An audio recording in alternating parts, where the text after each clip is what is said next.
Hello, नमस्कार. कसे आहात सगळे? मस्त आहात ना? आशा करते तुम्ही सगळे आनंदात असाल. तुम्हा सर्वांचं अगदी मनापासून स्वागत आहे आपल्या चॅनलवरच्या आजच्या या व्हिडिओमध्ये.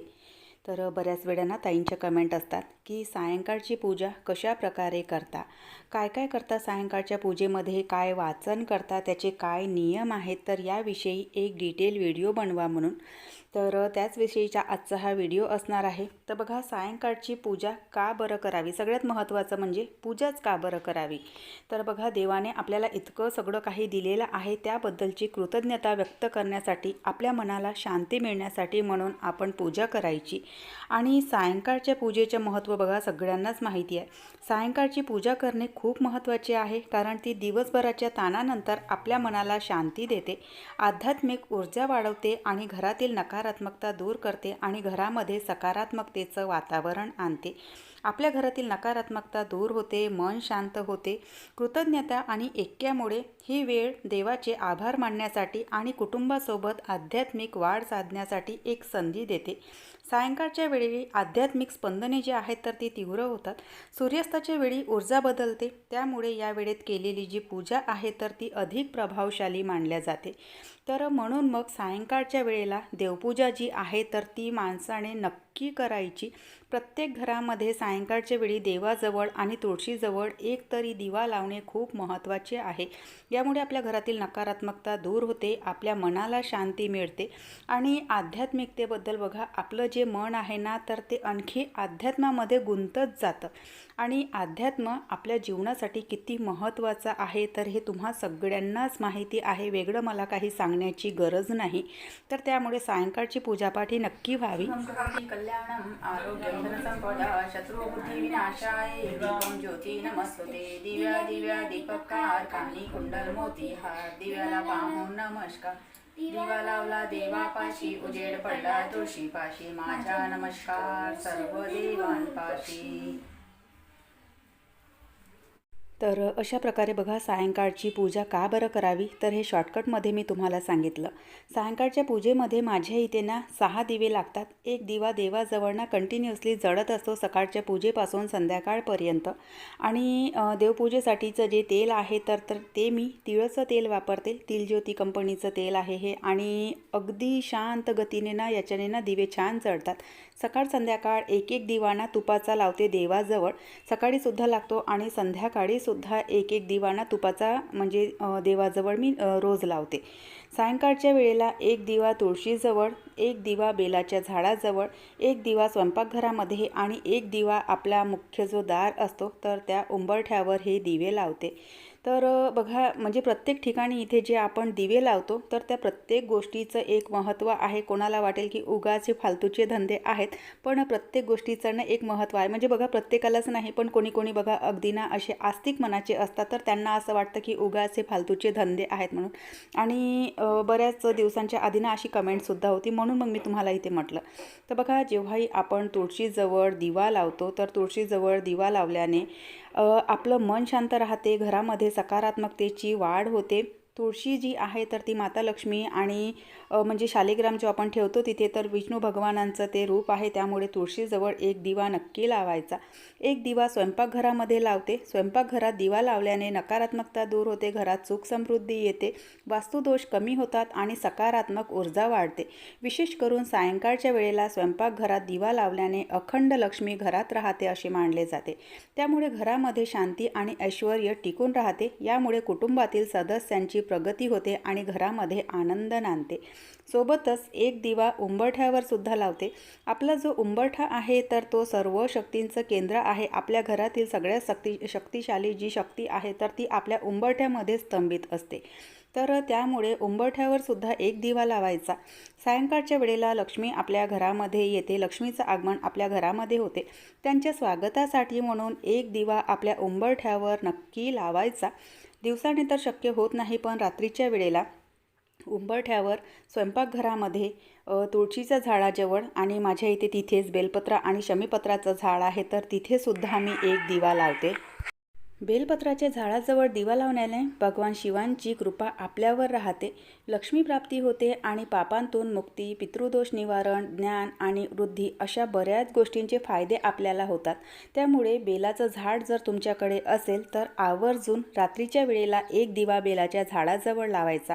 आणि जी धूपबत्ती आहे तर बघा सायंकाळच्या वेळेला ना सगळ्या घरामध्ये मी धूपबत्ती फिरवून घेते आणि ती धूपबत्ती मग ना उंबरठ्यावर लावते.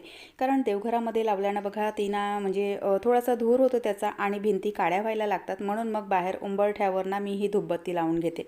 सगळे दिवे लावून झाले की त्यानंतर मग जे रात्रीचं वाचन असतं तर ते वाचन मी करते.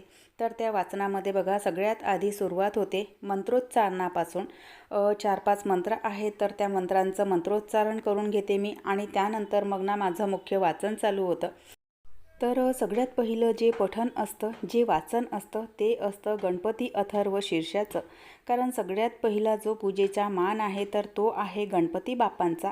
तर त्यामुळे सगळ्यात पहिले जे वाचन आहे तर ते मी गणपती अथर्व शीर्षाचं करते. गणपती अथर्व शीर्षाच्या म्हणजे बघा याचे ना थोडाफार शॉर्टकटमध्ये याचे काय फायदे आपल्याला होतात तर ते मी तुमच्यासोबत आज शेअर करणार आहे. तर गणपती अथर्व शीर्षाच्या पठणामुळे मनाला शांती मिळते, आपल्या जीवनातील वाईट साईड गोष्टी दूर होऊ लागतात. सोबतच आपल्याला निरोगी आणि समृद्ध आणि यशस्वी बनवण्यासाठी सुद्धा गणपती अथर्व शीर्षाचं पठण वाचन खूप फायदेशीर आहे. गणपती अथर्व शीर्ष हा एक ग्रंथ आहे जो बुद्धिमत्ता आणि विद्या यांचे प्रतिनिधित्व करणाऱ्या गणपती बाप्पाला समर्पित आहे. तर सगळ्यात महत्त्वाचं अथर्व शीर्ष म्हणजे काय, तर अथर्व म्हणजे थंड, शांत, स्थिर, दृढता आणि शीर्ष म्हणजे डोके. तर डोके बघा हे बुद्धीशी संबंधित आहे. अथर्व शीर्ष हे स्तोत्र आहे जे आपले डोके आणि आपले मन शांत ठेवते, थंड ठेवते आणि बाहेरील परिस्थिती कशीही असो त्यामध्ये स्वतःला थंड आणि शांत ठेवण्यास मदत करते. अथर्व शीर्षाचे पठण आपल्या जीवनामध्ये स्थिरता आणि शांतता आणण्यास मदत करते. सोबतच गणपती स्तोत्र, सरस्वती स्तोत्र यांचेसुद्धा वाचन आणि पठण मी रोज करते. त्यानंतर मग ना जे शिवमहापुराणचं अध्याय आहे, ग्रंथ आहे, तर ते मी वाचते. म्हणजे हे रोजचं नित्य नियमाचं वाचन आहे माझं, की सगळ्यात आधी गणपती अथर्व शीर्ष आणि त्यानंतर मग गणपती स्तोत्र, सरस्वती स्तोत्र हे झालं की त्यानंतर मग शिवमहापुराण वाचते. शिवमहापुराणचे 3 अध्याय रोजच्या रोज मी वाचन करते. आठवड्यातून कधी कधी स्किपसुद्धा होतात, कारण कधी सायंकाळच्या वेळेला कुठे जायचं असतं, कधी आठवडी बाजार असतो, तर यामुळे ना कधी कधी स्किपसुद्धा होतात. पण जर माझ्याच्याने जमलं तर रोजच्या रोज शिवमहापुराणचे 3 अध्याय मी वाचते.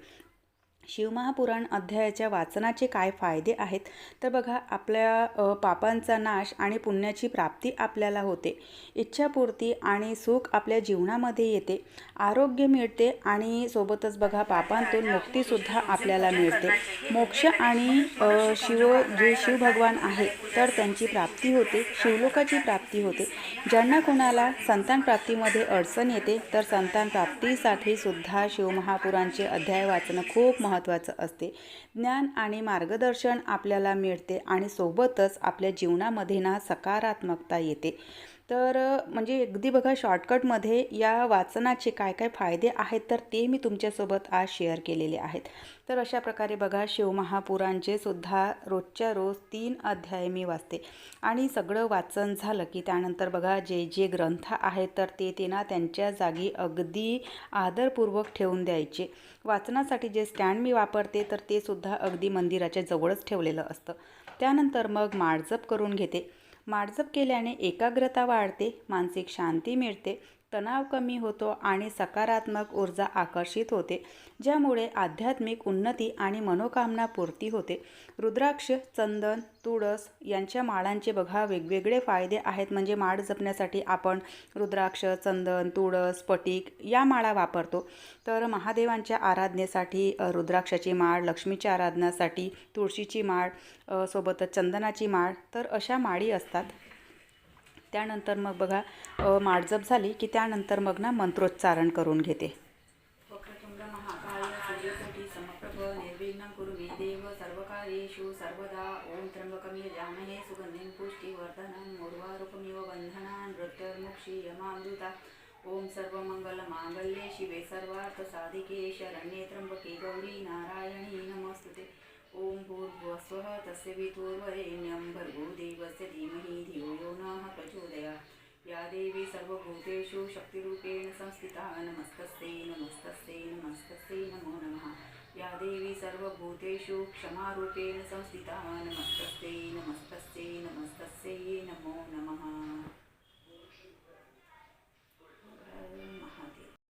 तर सगळं वाचन आणि माळजप आटोपली की त्यानंतर पुन्हा एकदा मंत्रोच्चारण करून घेते। हेच मंत्र सकाळच्या पूजेमध्ये सुद्धा म्हणते मी आणि संध्याकाळच्या पूजेमध्ये सुद्धा म्हणते। मंत्रोच्चारण जितक्या वेळा आपण म्हणजे जितक्या जास्त वेळा करतो तितक्या वेळेला ते मंत्र जे आहेत तर ते सिद्ध होतात आणि मंत्रोच्चारणामुळे आपल्या घरातील नकारात्मकता दूर होते। तर त्यामुळे बघा अशा प्रकारे ना सकाळ संध्याकाळ मी मंत्रोच्चारण करून घेते। तर अशा प्रकारे असते माझी सायंकाळची पूजा। आणि जे वाचन आहे तर त्यांचं असं ना काही विशेष नियम नाही। वाचनाच्या वेळेला बघा आपलं मन जे आहे तर ते शुद्ध आणि शांत असावं आणि जे काही वाचन पठण आपण करतो तर ते श्रद्धेने करायचं। शक्य असल्यास दिवा लावून आणि फुले अर्पण करून वाचन करायचं। तर बस इतकेसे नियम आहेत। तर अगदी साध्या मनाने आणि निर्मळ मनाने माझी सायंकाळची पूजा होते। सगळं झालं की त्यानंतर देवाला साष्टांग नमस्कार करून ना माफी मागते मी, कारण आपण काही ब्राह्मण नाही आणि पुरोहित नाही। तर त्यामुळे आपल्याकडून पूजेमध्ये ना बऱ्याचशा चुका होतात, म्हणून मग देवांची माफी मागून घ्यायची। तर अगदी बघा अशा प्रकारे ना माझी सायंकाळची पूजा असते। पूजेचे असे काही विशेष नियम नसतात। आणि इतकी पूजा मी का बरं करते तर बघा देवाने आपल्याला इतकं सगळं काही दिलेलं आहे तर त्याबद्दलची कृतज्ञता व्यक्त करण्यासाठी म्हणून, आणि आपलं मन शांत असावं, आपण आध्यात्मिक म्हणजे आध्यात्मिक मार्ग जो आहे तर तो आपल्या जीवनामध्ये अवलंबावा, तर यासाठी म्हणून पूजा करणे आहे। तर चला आजचा व्हिडिओ मी इथेच संपवते। आशा करते तुम्हाला आवडला असेल व्हिडिओ। कुठे जरी आवडला असेल तर लाईक शेअर सबस्क्राईब करा। व्हिडिओ कसे वाटतात न चुकता कमेंट करून सांगत चला। काही प्रश्न असतील तर ते सुद्धा विचारू शकता। आपण भेटूयात नंतरच्या व्हिडिओसोबत। तोपर्यंत सगळ्यांना बाय, सगळ्यांना धन्यवाद। हर हर महादेव।